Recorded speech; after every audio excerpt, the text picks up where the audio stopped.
No, we're not having an NBA segment. You did not click on the wrong video. We're still talking about wrestling. The segment that was on Busted Open Radio this week was if wrestling had a logo, like you see the NBA logo. That's an outline of Jerry West there, for those of you who do not know who that is. Former point guard for the Lakers, former owner of the Memphis Grizzlies, yada, yada, yada.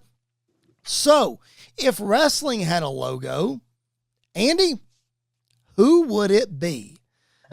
Now, I think there's a lot of different directions we can go with this conversation.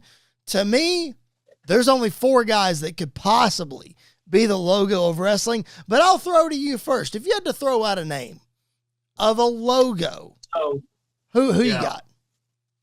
So it has to be somebody recognizable. Yes.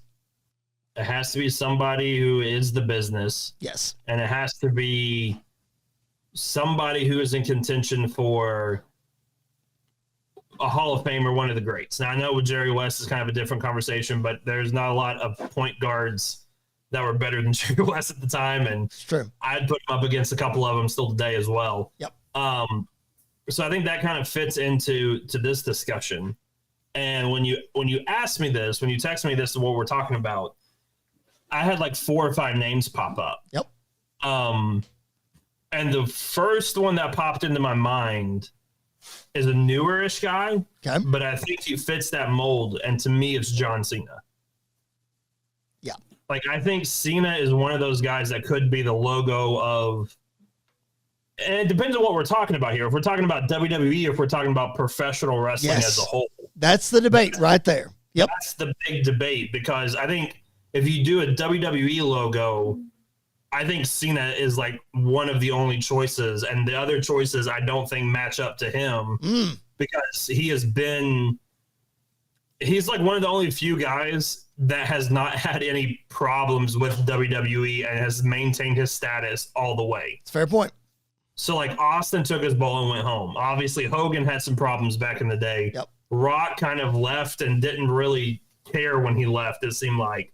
But Cena has always been the guy that, like, even though he's been gone, even in every interview he's ever done, they say, well, what's more important to you, wrestling or movies, like being a movie star? And he always says WWE is his home and wrestling is his home. So if we're doing a WWE one, I feel like it has to be John Cena.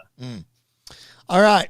I will, because I think that's the debate right there is, are we talking, is it a WWE logo? Or is it a wrestling logo? Because I think, my opinion, the answers are 2 different things. I think you can make the case for again, I think one of 4 guys. You picked one of my 4 guys, so I'm glad you did that. If let's talk WWE logo first, because I think John Cena is a fantastic choice. I don't think you can go wrong with him, but in my opinion, if you're picking the WWE logo, it's the rattlesnake. It's Stone Cold Steve Austin. I know he took his ball and went home. I know that, fill in the blank. But man, if there was anybody that defined that Attitude Era and put wrestling back on the map in a way that nobody has ever seen before, that actually rivaled Hulkamania and got into pop culture and all this, that, and the other, it's the rattlesnake. It's Stone Cold Steve Austin.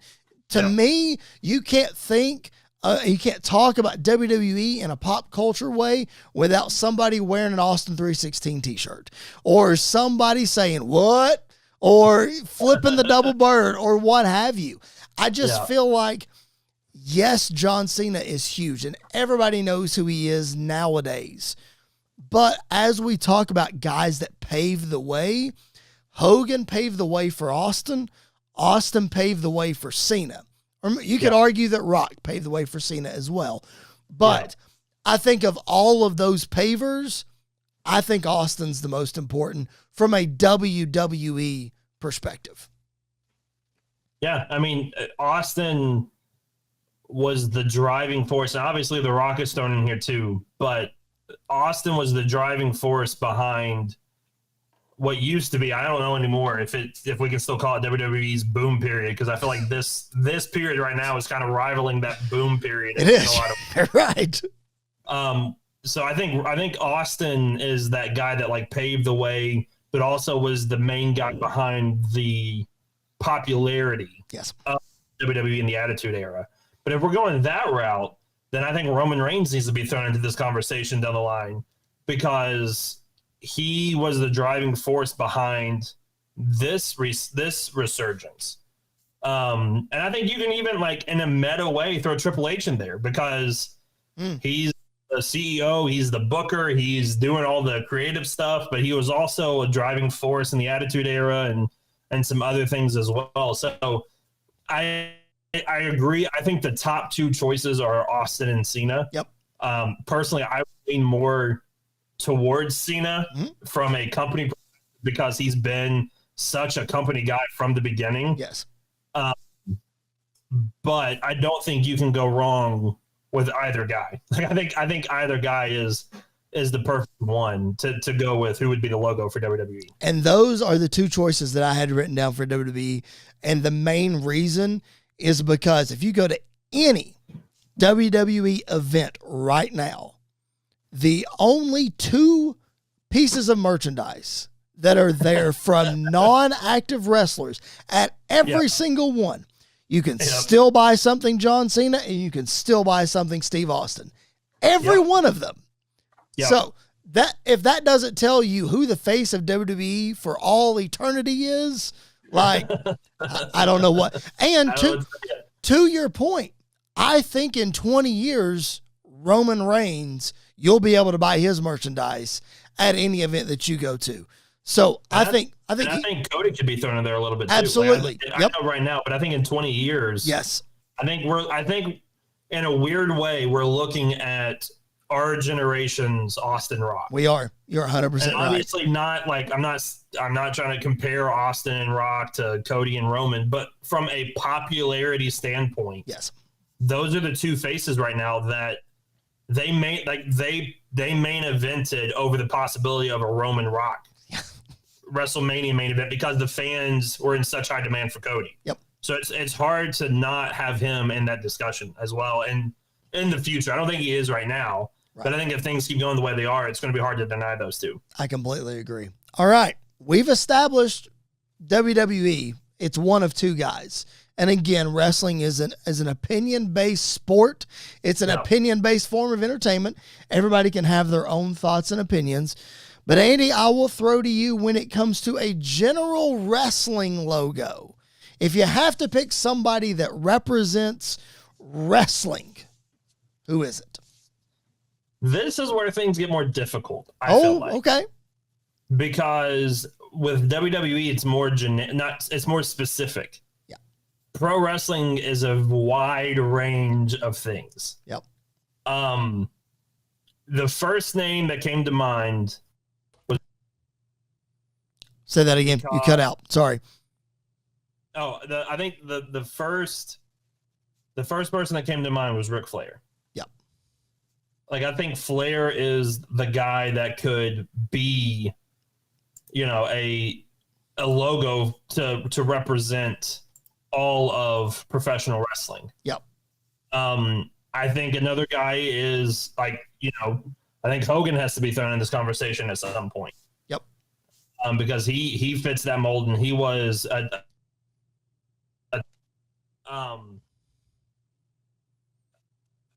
I think there's some modern guys that can be thrown in there. I think Bryan Danielson embodies professional wrestling.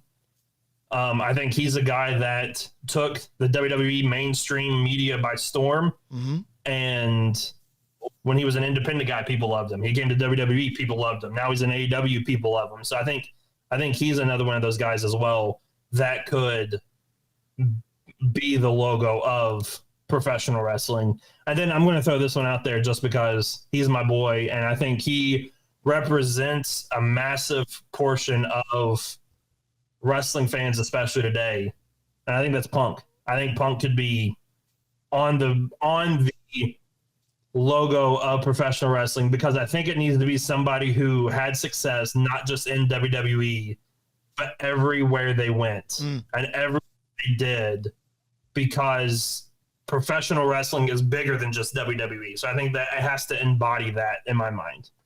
I was writing down CM Punk before you even said it because I knew where you were going with that. I think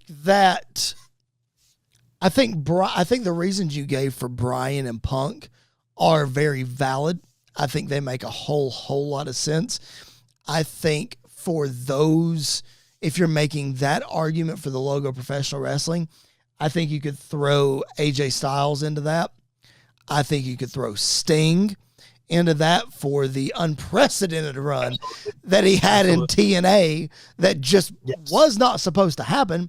And then the mild run that he had in WWE, he became a Hall of Famer for good reason. But and I guess you can't discount the success that he had in AEW. After all, Tony Khan says it was the greatest run of his career. Oh my gosh, I can't believe I just said better than his WWE run. Oh, stop! We're not getting into this. No, you can't deny that it was better than his WWE run. We're not getting into this. It was way better than his WWE run. We're not. No, not even going to talk about this. All right, but of all of the, I'm not saying that his WWE run was great. His AEW run was not Sting, and that just burns me up as a I don't Sting think his fan. WWE run was Sting either. I felt like it was more Sting than the AEW run, but having said that, he obviously wrestled way more matches in AEW, and we got a lot more fun things in AEW. Yeah. We got to explore Joker Sting again. We got to bring Seek and Destroy back, and we got to do some cool, we got to rappel from the ceiling again. So we got some cool things. So I get that. But of all of those arguments, I think the two guys you mentioned off the top, I think it's either Hulk Hogan or it's Ric Flair. And if I have to pick one, I'm picking the Hulkster, brother. I think just as much as I mentioned the things that you walk around in pop culture and you hear the Watts for Austin and the double birds for Austin, I think you walk around in pop culture and you just mentioned professional wrestling, Hulk Hogan's the guy. Still, to this day, I think Hulk Hogan is the guy. And to me, I'm not saying pop culture is what's going to define the logo, because we kicked this segment off talking about Jerry West and how most modern NBA fans probably don't know who Jerry West is. So I'm not saying that they have to know it, but like, man, I just think about what Hogan means to the business, the iconic images of Hulk Hogan that we know and some of us love and some of us hate, and that's fine. But professional wrestling is not professional wrestling to the level that it's at today without Hulk Hogan. That's why I think he's the logo. The only pushback I'll give on Hogan, because I think it comes down to those two guys too, and I give it more to Flair than I give it to Hogan. Because I feel like Flair embodies the professional wrestling side of things more than Hogan, because I think Hogan focused more on Hogan was the entertainer. Mm-hmm. Flair was the wrestler who was extremely entertaining. Mm-hmm. And so it's a good way to put it. I like that. And I feel like Flair is the embodiment of what professional wrestling is supposed to be. A guy who tears down the house no matter who he's in there with. Yep. Makes a crap ton of money because of it, and people know who he is. And that's Ric Flair more than Hogan. And, we talk about pop culture and iconic things. You know how you say you go to any WWE show, where are they chanting the most? Where are they doing the most? Yep. They're doing the woo. Yep. Absolutely. Back and forth for the whole hour and a half before the show starts. That's all they're doing. Yep. So I think I lean more towards Flair because he is that recognizable face. He has that pulp culture reach, because I don't think Hogan has a rap song named after him. That's Ric Flair does. And I feel like Flair, yes, he does. Yes, he does. The Macho Man Randy Savage rapped about him on his Be a Man album. Yeah.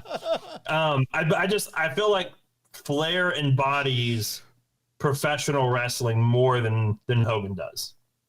I definitely think that here's what I'm glad that I'm taking away from this debate as we get ready to wrap up the show here.